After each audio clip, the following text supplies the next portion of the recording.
솔로몬이 성전을 건축하는 거예요. 성전 건축이 열왕기상에서 굉장히 중요한 핵심 말씀입니다. 그런데 이제 성전 건축이 외벽도 다 하고 내부 공사도 다 끝났어요. 다 끝났는데 그렇다고 해서 공사가 다 끝났다고 성전이 완성이 된 것은 아니에요. 어떻게 돼야 완성이 되느냐? 언약궤가 성전으로 옮겨가야 돼요. 지금 언약궤는 어디에 있습니까? 다윗성에 있는 거예요. 다윗이 이렇게 옮겨왔잖아요. 다윗성이 자기가 머물고 있는 자신의 궁전에 이렇게 이제 옮겨다 놨어요. 그것을 이제 어떻게 해요? 성전을 지었으니까 성전 안에 지성소에다가 모시는 거죠. 그래야 이제 성전이 비로소 완전하게 완공이 되는 겁니다. 그래서 오늘 우리가 8장을 22절부터 읽었지만 1절부터 보면 1절에 이제 솔로몬이 그 언약궤를 모셔오는, 이제 옮겨가지고 오는 말씀이 기록이 되어 있습니다. 그런데 오늘 우리가 읽지는 않았지만 그 말씀 가운데서 조금 우리 새벽에도 이제 잠깐 나눴다가 새벽에 시간이 없어서 얘기 못한, 말씀 나누지 못한 게 있는데 좀 이상한 말씀 한 구절 있죠. 9절 말씀이에요. 9절. 이걸 한번 먼저 좀 읽고 먼저 이제 같이 보고 넘어가려고 하는데 9절 말씀, 8장 9절 같이 한번 읽어볼까요? 시작. 그 궤 안에는 두 돌판 외에 아무것도 없으니 이것은 이스라엘 자손이 애굽 땅에서 나온 후 여호와께서 저희와 언약을 맺으실 때에 모세가 호렙에서 그 안에 넣은 것이더라. 아멘. 자, 언약궤 안에 뭐가 있어요? 뭐가 있어요? 자, 뭐가 있습니까? 네, 돌판 있어요. 자, 그런데 우리 좀 이상하죠? 우리가 알기로는 돌판 말고 또 뭐가 있습니까? 네, 만나를 담아놓은 금항아리가 있고 또 하나가 있죠. 뭐가 있어요? 아론의 쌍난 지팡이. 우리가 알기로는 이 두 가지, 그러니까 세 개이죠. 만나를 담아놓은 금항아리와 아론의 쌍난 지팡이, 그리고 하나님의 말씀이 기록된 십계명이 기록된 두 돌판. 이 세 가지가 언약궤 안에 들어있다. 우리는 이렇게 알고 있습니다. 맞죠? 그런데 오늘 말씀은 뭐라 그래요? 두 돌판 외에는 아무것도 없다. 이상하죠? 우리 그럼 잘못 알고 있을까요? 우리는 왜 이렇게 알고 있을까요? 왜 그러냐면 히브리서 말씀이 있어요. 히브리서 9장 4절에 보면, 히브리서 9장 한번 가보실래요? 네. 히브리서 9장 4절 신약성경입니다. 히브리서 9장 4절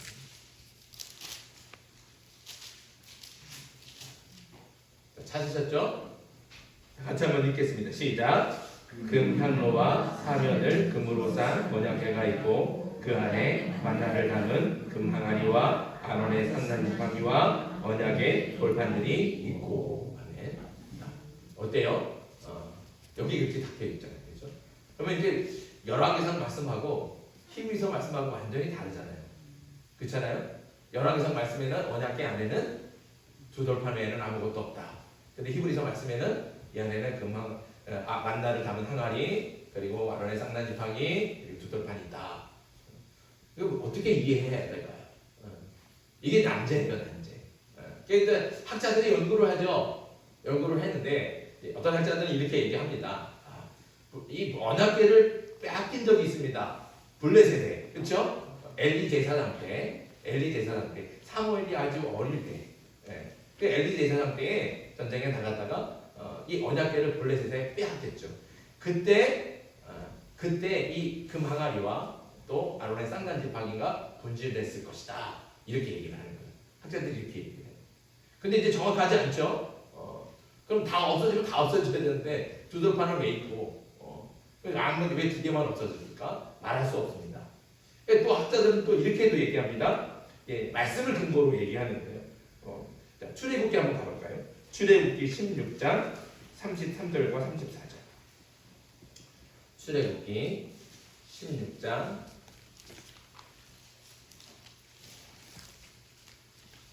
33절, 34절.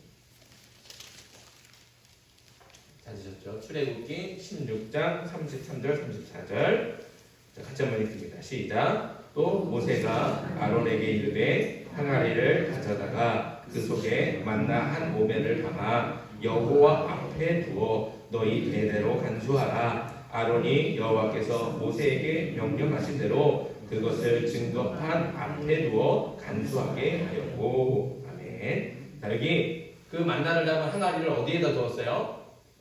여호와 앞에, 그리고 증거판 앞에, 이렇게 얘기해요. 그리고 예, 민수기 7장으로 한번 가봅시다. 민수기 17장. 민수기 17장.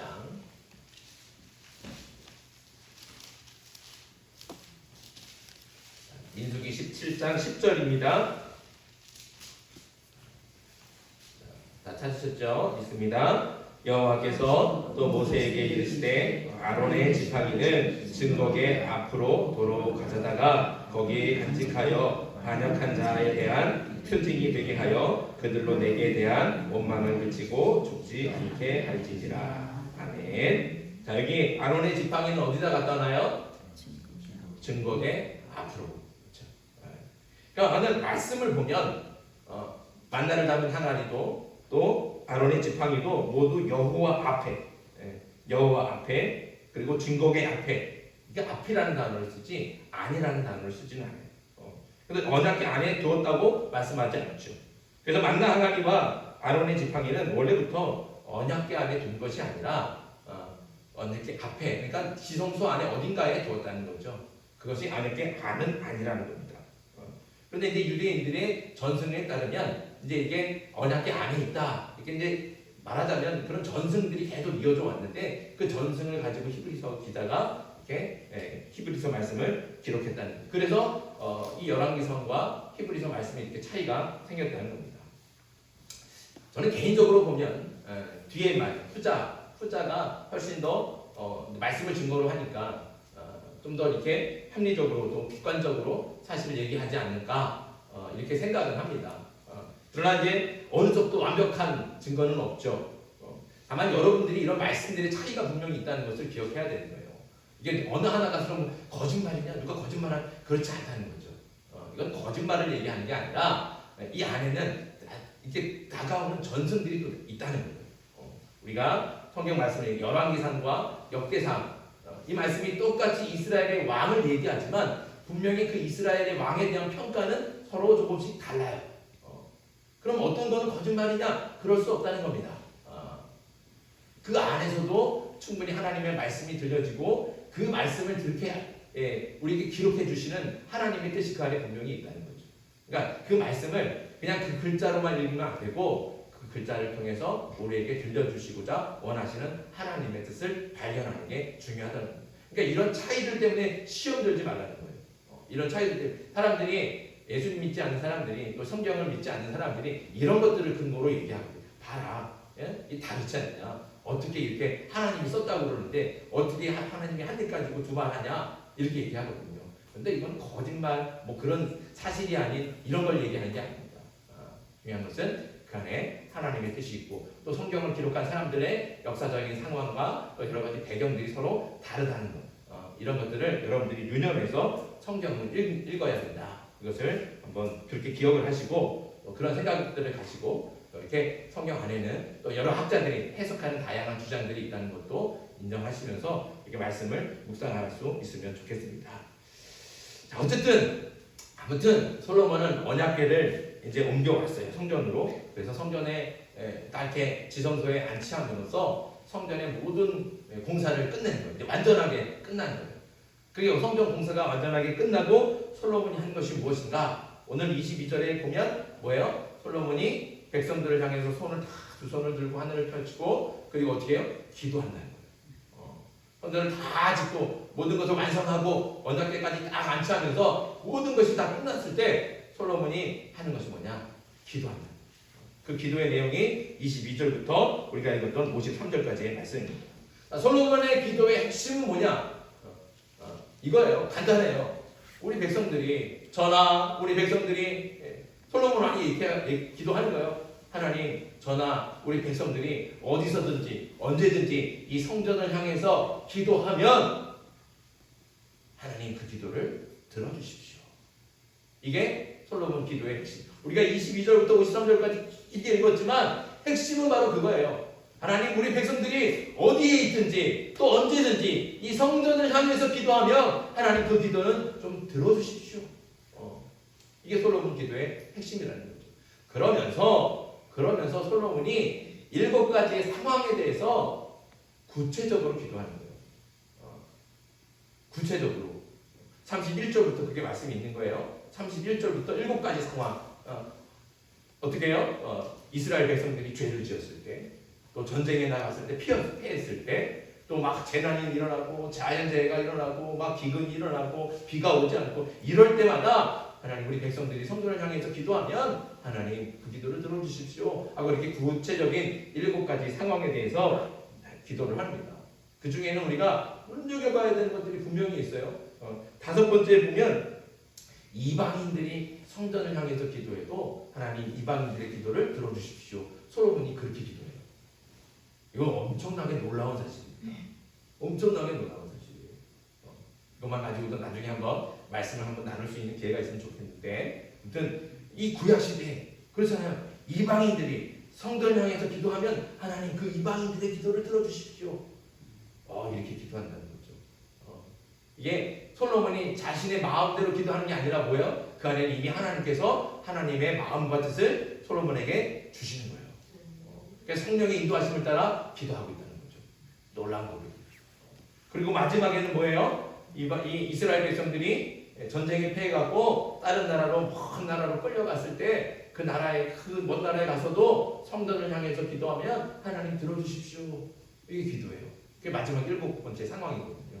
우리는 이 기도를 누구를 통해서 잘 알 수 있습니까?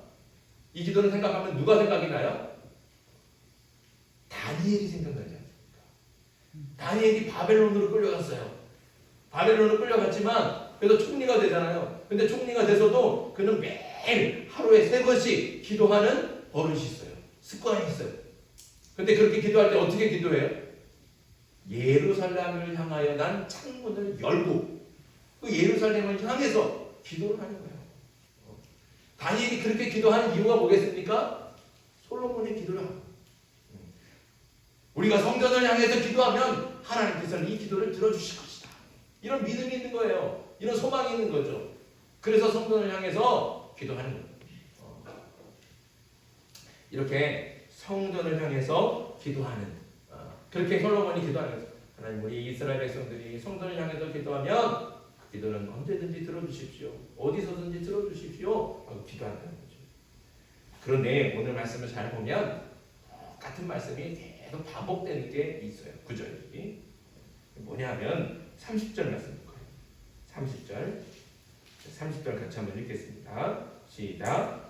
주의 종과 주의 백성 이스라엘이 이곳을 향하여 기도할 때 주는 그 간구함을 들으시되 주께서 계신 곳 하늘에서 들으시고 들으시사 사하여 주옵소서. 아멘.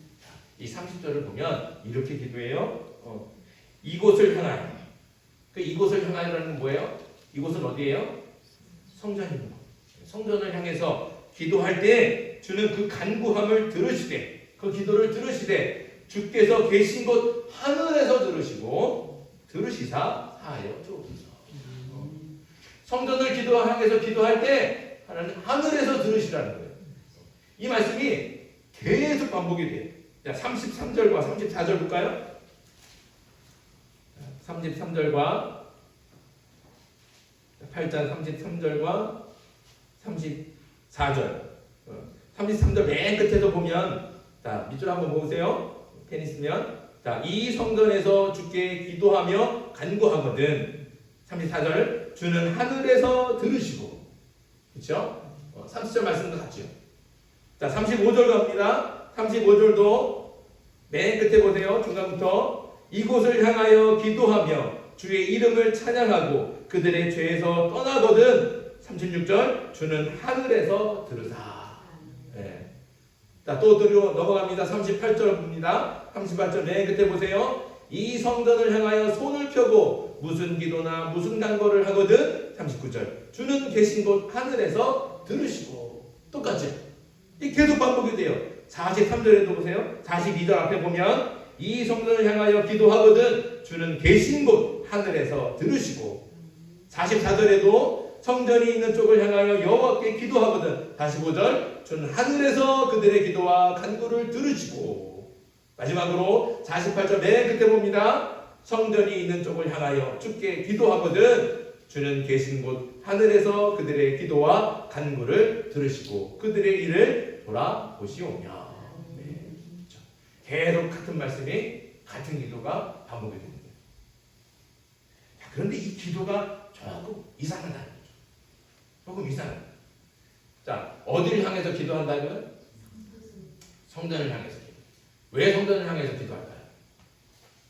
왜 성전을 향해서 기도해? 자, 왜 성전을 향해서 기도합니까? 왜 성전을 향해서 기도할까요? 굳이 상식적으로 생각해 봅시다. 왜 아무데나 안 보고 기도하지 않고 성전을 향해서 기도하는 이유는 하나님이 거기 계시다는, 하나님이 거기 계시다는 거예요. 그러니까 성전을 향해서 기도하는 거예요. 그런 믿음을 가지고 기도해요. 아, 성전에 계시지. 우리 하나님 성전에 계시니까 내가 성전을 향해서 기도하면 내 기도를 들어주실 거야. 이런 소망과 믿음을 가지고 기도한다는 거죠. 그런데 하나님께서 성전에 계시니까 성전을 향해서 기도하겠습니다. 이렇게 기도를 해놓고 그 다음에 이어지는 기도는 뭐예요? 뭐라 그래요? 주는 계신 곳 하늘에서 들으시고. 하나님이 어디에 계시다고 고백하고 있어요? 하늘에 있다고 계시죠. 성전을 향해서 기도하는 하나님은 성전에 있어야 되는데 하나님 어디 계신다고요? 하늘에 계신다. 이게 앞뒤가 안 맞는 거예요. 기도가 앞에는 성전을 향해서 기도하면서 아, 하나님 성전에 계시지. 아, 하나님 근데 하늘에 계시니까 하늘에서 들어주십시오. 이게 뭔가 앞뒤가 안 맞는 거예요. 이상하다는 거죠. 왜 이렇게 기도할까요? 이렇게 기도하는 특별한 이유가 있죠. 이 기도 안에는 이스라엘의 간절한 믿음과 소망이 담겨 있습니다. 어떤 믿음이냐? 제일 중요한 믿음이죠. 뭐냐? 하나님은 언제 어디서나 우리와 함께 계신다. 이스라엘 백성은 이 믿음 가운데 기도하는 거예요. 그러니까 하늘에 계시다는 건 그런 믿음의 고백이라는 거죠. 우리가 마지막 7번째 이스라엘 백성들이 전쟁에 패해갖고 다른 나라로 바벨론으로 끌려갔을 때를 한번 생각해 보세요. 전쟁에서 패한 이스라엘 백성들이 먼 땅으로 포로로 끌려갈 때 그 백성들의 마음이 어떨까요? 백성들의 마음이 어떨까요? 성전에서 멀어지니까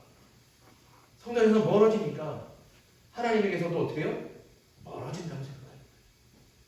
이제 다시는 고국 땅에 들어가서 예배할 수 없으니까 성전에 가야 하나님을 만날 수 있는데 그 성전을 가지 못하니까 하나님을 만날 수 있어요? 없어요? 만날 수가 없는 거예요. 하나님과 이제 단절이 된 거예요. 그 생각하면 하나님께서 이제 나를 완전히 버리셨나 보다 라고 느낄 수 있다는 것이죠. 그렇게 끌려갈 때 이스라엘 백성이 다 그렇게 생각하는 거예요. 야, 이제 나는 성전에서 멀어지니까 하나님과도 멀어질 거고 하나님과 만날 수 없으니까 하나님 나를 완전히 버리시겠구나 이렇게 생각할 수 있다는 거죠. 하나님이 성전에만 계시다는 거예요. 진짜로 그럴 거예요. 하나님이 성전에만 거하신다면 성전에서 멀어질수록 하나님에게서 당연히 멀어지게 되는 거고 성전에 오지 못하면 하나님과의 관계가 끊어지게 되는 거예요. 당연히 그렇게 됩니다. 그러나 하나님은 성전에만 계시지 않습니다. 중요한 사실입니다. 비록 성전을 향해서 기도하지만 하나님 성전에만 계시지 않는다고 믿는 거예요. 이미 그것을 솔로몬이 알아요. 기도할 때부터 알고 있어요. 어떻게 합니까? 자, 27절 보겠습니다. 8장 27절. 8장 27절 같이 읽습니다. 시작. 하나님이 참으로 땅에 거하시리이까 하늘과 하늘들의 하늘이라도 주를 용납하지 못하겠거든 하물며 내가 건축한 이 성전이오리이까. 아멘. 그러니까 솔로몬도 이미 알아요. 하나님, 그 위대하시고 크신 하나님이 어떻게 땅에 머물러 있습니까? 하늘의 하늘이라도 그 크신 하나님을 다 담을 수가 없고 하나님을 가질 수가 없는데 어떻게 내가 이렇게 지은 성전 안에 하나님이 있다라고만, 여기에만 있다고만 어떻게 말할 수 있습니까? 전혀 그렇지 않습니다. 우리 하나님은 그럴 분이 아닙니다 라고 솔로몬이 고백하고 있다. 솔로몬도 알고 있어요. 하나님은 성전에만 계시지 않는다. 그래서 뭐라고 고백한다고요? 하나님은 하늘에 계신다. 하늘에 계신다는 게 무슨 뜻이에요? 어디서나 계신다. 성전에 계시다면 성전은 어디에 있습니까? 이스라엘에 있어요. 이스라엘 중에서도 어디에 있어요? 예루살렘에 있어요. 만약에 하나님이 성전에 계시다 그러면 하나님은 어디에만 계신 거예요? 이스라엘에만 계신 거예요. 그것도 예루살렘에만 계신 거예요. 하나님이 이스라엘을 벗어날 수가 없어요. 예루살렘을 벗어날 수가 없어요. 그러나 우리 하나님은 그런 분이 아니라는 거죠. 하나님은 하늘에 계시다. 성전은 이스라엘에만 있지만 예루살렘에만 있지만 하늘은 어떻습니까? 비록 바벨론으로 끌려갔지만 바벨론에 가서도 하늘은 있어요 없어요? 하늘은 있죠. 하늘은 이스라엘에도 있고 바벨론에도 있고 대한민국에도 하늘은 어디 가나 있습니다. 그러니까 하나님은 하늘에 계시다. 이 고백은 뭐예요? 하나님은 어디에나 계십니다. 내가 비록 우리 고국 땅 성전이 있는 예루살렘에서 쫓겨와서 그 먼 땅 이 바벨론 땅에 와 있지만 그러나 하나님은 여기에도 나와 함께 계시다. 이런 믿음을 가지고 기도하고 있다는 것이죠. 더 중요한 것은 이것은 공간적인 의미만 얘기하는 게 아닙니다. 지역이나 공간을 의미하는 게 아니라는 거죠. 하나님은 평화롭고 풍요로울 때만 함께 계신 것이 아니라 하나님은 고난의 순간에도 고통의 순간에도 또 실패를 해서 큰 손해를 당할 때에도 전쟁에 패했을 때에도 기근이나 홍수나 지진 같은 엄청난 재앙을 만날 때에도 하나님은 우리와 함께 계신다. 이 믿음. 그 고난과 비극과 슬픔과 고통의 현장에서 하나님은 이스라엘과 또 우리와 함께 하십니다. 이 믿음, 이 확실한 믿음입니다. 결국 하늘에 계신 하나님은 언제 어디서나 함께 하신다는 믿음의 고백입니다. 그렇다면 굳이 왜 성전을 향해서 기도할까요? 하나님 어디에 계시다고요? 하늘에 계시고. 그럼 어디를 향해서 기도하는 게 맞아요? 하늘을 향해서 기도하는 게 맞아요. 근데 솔로몬은 계속 반복해서 우리가 성전을 향해서 기도하겠다는 거죠. 왜 그럴까요? 성전에 뭐가 있다고요? 성전에 뭐가 있어요? 언약궤가 있어요. 언약궤. 언약궤는 말 그대로 하나님과 이스라엘 백성의 언약을 상징하는 겁니다. 하나님과 이스라엘 백성이 이렇게 언약을 맺었다는 거죠. 그 언약의 내용이 뭡니까? 하나님께서는 이스라엘의 하나님이 되시고 이스라엘은 뭐예요? 하나님의 백성이 되겠다. 그게 언약이에요. 그 언약의 징표가 바로 언약궤. 그 말씀을 기록하신 것이 십계명이잖아요. 너희가 이 언약을 지키면 나는 너희의 하나님이 될 것이고 너희는 내 백성이 될 것이다. 그 징표로 주신 게 십계명의 둘번이거든요. 그게 언약궤 안에 있는 거예요. 그 언약궤가 성전 안에 있다는 것이죠. 그런데 그 언약, 하나님과 맺은 언약, 그 언약 깨졌어요. 그 언약이 깨진 거예요. 누가 깼습니까? 누가 깼어요? 이스라엘 백성들이 깬 거예요. 이스라엘 백성. 그 언약이 깨진 것을 언제 아느냐? 이스라엘 백성들이 전쟁에 패하고 적국의 포로가 돼서 타국 땅으로 끌려갔을 때, 비가 오지 않을 때 큰 비근이 나고 홍수가 나고 많은 재앙이 나서 아무것도 거둔 것이 없을 때 그때 깨닫는 거예요. 하나님, 우리가 하나님과의 언약, 이 언약을 맺었는데 우리가 그 언약을 깨뜨려 버렸습니다. 그것을 깨닫게 됐다는 것이죠. 우리가 언약을 깬 죄 때문에 이 먼 가국 땅에 끌려오거나 우리의 죄 때문에 언약이 깨져서 우리가 이 고난을 당하고 우리가 이 재앙을 맞이하는구나 깨닫게 된다는 것이죠. 그래서 이스라엘이 성전을 향해 기도하는 이유는 그 언약을 깨뜨린 자신의 죄를 회개하기 위해서 그러는 겁니다. 그리고 깨진 언약이 다시 회복이 돼서 하나님께서 이스라엘의 하나님으로 다시 돌아와 주기를 간절히 소원하는 그 소원을 가지고 이스라엘 백성들이 성전을 향해서 기도하고 있는 것이죠. 그러니까 성전을 향해 기도할 때 하늘에 계신 하나님께서 그 기도를 들으신다는 것은 하나님께서는 언제 어디서나 함께 하신다는 믿음으로 기도하는 것이고 또는 하나님의 말씀과 계명을 지키지 않아서 언약을 깨뜨린 죄를 고백하고 회개하는 겁니다. 또 깨어진 언약을 하나님께서 다시 회복시켜 주셔서 하나님은 이스라엘의 하나님이 되시고 이스라엘 하나님의 백성이 되기를 간절히 소원하며 기도하는 것이 바로 이 기도의 핵심이라는 것이죠. 그래서 성전을 향해서 기도할 때 하늘에 계신 하나님 그 기도를 들어주십시오 이렇게 기도합니다. 저와 여러분들도 하나님께 기도한다면 같은 믿음과 소원을 가지고 기도해야 됩니다. 하나님께서는 언제나 또 어디서나 우리와 함께 하십니다. 여러분들 믿으십니까? 하나님은 항상 우리와 함께 하십니다. 고난의 현장에서도 항상 내가 잘 믿고 열심히 찬송 부르고 내가 교회 잘 나가고 예배 잘 드릴 때 그때만 하나님이 함께 하시는 게 아니에요.